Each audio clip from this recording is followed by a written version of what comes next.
سے ڈر نہیں لگتا، مجھے سخی سے ڈر لگتا ہے، سخی سے، چاہے فاسق ہی کیوں نہ ہو، مجھے سخی سے ڈر لگتا ہے۔ سامری جس نے بچڑا بنایا اور بنو اسرائیل کو پوجا پہ لگایا اور 70,000 نے جس کو سجدہ کر لیا، اور اللہ تعالیٰ نے حکم دیا کہ انہیں قتل کرو، فاقتلوہم، انہیں قتل کرو۔ جب انہیں قتل کیا گیا اور سامری پکڑا گیا تو میرا اللہ سفارشی بن گیا، موسیٰ سامری کو قتل نہ کرو، یہ اپنی موت آپ مر جائے گا۔ یا اللہ یہ کم وقت تو ذریعہ بنا ہے، تو آپ کہہ رہے ہو میں اسے قتل نہ کروں، کیوں؟ کہا موسیٰ یہ سخی ہے کم وقت، اس کی سخاوت کی وجہ سے میرا اسے قتل کرنے کو جی نہیں ہے، یہ اپنی موت آپ پہ مر جائے گا۔ تو سخاوت ایک منافق کو قتل سے بچا گئی۔ منافق جو کافر سے بھی بڑا کافر ہوتا ہے، اس کی سخاوت اسے قتل سے بچا گئی۔ اگر ایمان والا مرد عورت سخی ہوگا تو اللہ کی کیا محبت اس کی طرف متوجہ ہوگی، کیا رحمتیں متوجہ ہوں گی۔ زکوٰۃ دینے والا سخی نہیں ہوتا، بخیل بھی نہیں ہوتا، وہ اصحاب الاعراف ہوتا ہے کہ وہ زکوٰۃ دینے سے بخیلوں سے نکل جاتا ہے، سخیوں میں شامل نہیں ہوتا۔ عشر ادا کرنے سے ذمہ دار بخیلوں سے نکل جاتا ہے، سخیوں میں شامل نہیں ہوتا ہے۔ وہ سخیوں میں شامل ہوتا ہے جو 2.5 روپے کو 3 کر دے، 2.25 کر دے۔ وہ سخیوں میں شامل ہوتا ہے جو 20ویں من کا 1 من پر 1 سیر بڑھا دے، 1 چھٹانک بڑھا دے، 1 پاؤ بڑھا دے، تو سخیوں میں نام آ گیا۔ یہ پیغام پہنچانا ہے، لوگوں کو اللہ کے گھر تک لانا ہے۔ ہر کوئی مرد عورت بے نمازی نہ ہو، کوئی مرد عورت جس پہ زکوٰۃ فرض ہے یا ذمہ دار جس پہ عشر فرض ہے، وہ بخیل نہ ہو، وہ خرچ کرنے والا ہو۔ غربت کا زمانہ ہے، اللہ کے نام پہ خرچ کیا کرو۔ اور اللہ تعالیٰ نے 82 دفعہ قرآن میں خرچ کرنے کی ترغیب دی ہے۔ 10 دفعہ حکمن ہے، آتوا الزکاۃ، آتوا الزکاۃ، آتوا الزکاۃ، یہ 9 دفعہ ہے۔ آتین الزکاۃ یہ 10ویں دفعہ ہے۔ عورتوں کو الگ کہا ہے زکوٰۃ دو، مردوں کو الگ کہا ہے زکوٰۃ دو۔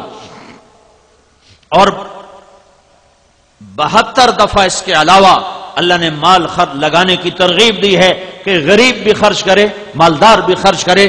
زکوٰۃ فرض ہے تو بھی خرچ کرے، نہیں فرض تو بھی اللہ کے نام پہ خرچ کرے تو اللہ لوٹا کے واپس کرے گا۔ من ذا الذی یقرض اللہ قرضا حسنا، کوئی ہے قرضہ دینے والا اپنے رب کو، کوئی ہے اللہ کو قرضہ دینے والا۔ جب یہ آیت اتری تو ایک صحابی پاس بیٹھے ہیں، یا رسول اللہ، اللہ ہم سے قرضہ مانگتا ہے، کیوں؟ وہ تو بڑا غنی ہے۔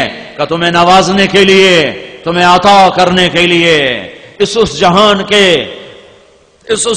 میں نوازنے کے لیے۔ کہا اچھا تو یا رسول اللہ ہاتھ آگے بڑھائیں، تو آپ نے ہاتھ آگے کیا تو نے اپنا ہاتھ تک رکھا، پھر یہ میرا ہاتھ آپ کے ہاتھ پر، میرا ایک باغ ہے جس میں 600 کھجوریں ہیں، میں ابھی اللہ کے نام پہ صدقہ کرتا ہوں اور اللہ کو قرضہ دیتا ہوں۔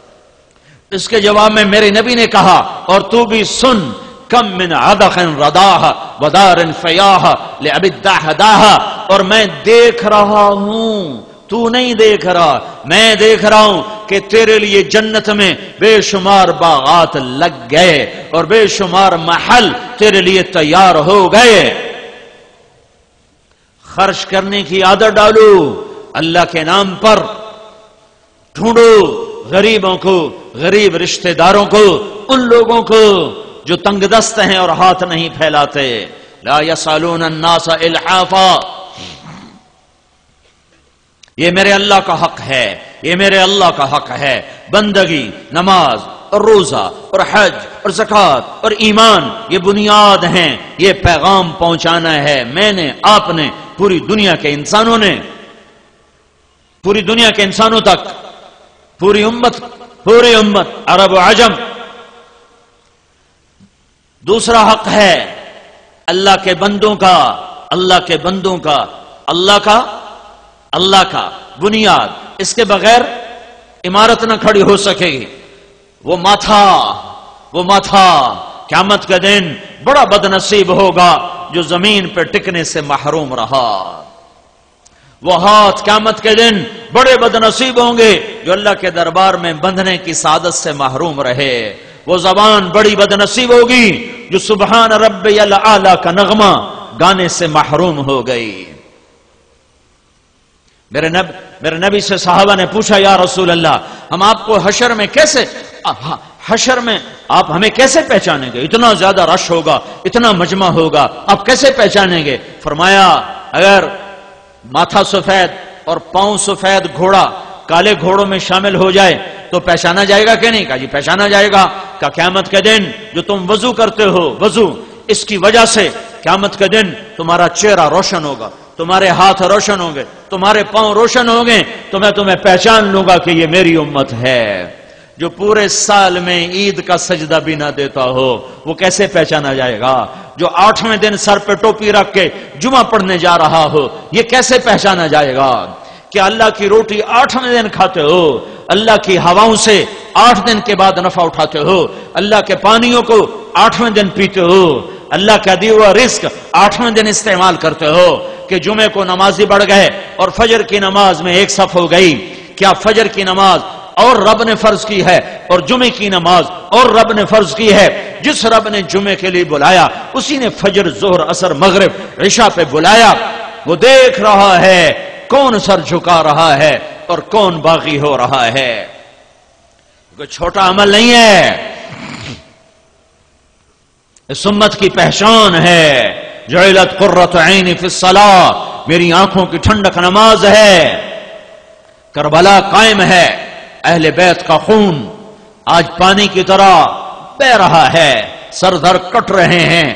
کائنات کے افضل ترین انسان آج وہ تیروں کی زد میں ہیں، نیزوں کی زد میں ہیں، بھیڑیوں کے نرغے میں ہیں. اور زوال کا وقت ہوتا ہے، سورج ڈھلتا ہے اور حضرت حسین رضی اللہ تعالی عنہ اپنے لشکر کے دائیں ہاتھ کے سردار زہیر بن القین رضی اللہ عنہ کو بلاتے ہیں اور فرماتے ہیں جاؤ ان کوفے والوں سے کہو تھوڑی دیر کے لیے جنگ بند کرو، ہمیں نماز پڑھنے دو. آئے ہائے، نہ پڑھتے تو کیا تھا، اور نہ پڑھتے تو کیا تھا. نماز تو اللہ کی رضا کے لیے ہے نا، جنت کے لیے ہے نا. تو اللہ تو پہلے ہی راضی ہو چکا ہے اور جنت تیار ہو چکی ہے. جنگ شروع ہونے سے پہلے حضرت میں حسین کو نیند آ گئی، اونگ آ گئی، آنکھ کھلی تو مسکرانے لگے، ہنسنے لگے. تو بہن زینب نے پوچھا بھائی کیوں مسکرائے ہو؟ فرمایا خواب میں اللہ کے نبی آئے ہیں، فرما رہے ہیں بیٹا میں تمہیں لینے کے لیے آ چکا ہوں، میں آ چکا ہوں لینے کے. تو اب اگر نماز نہ پڑھتے تو کیا حرج تھا؟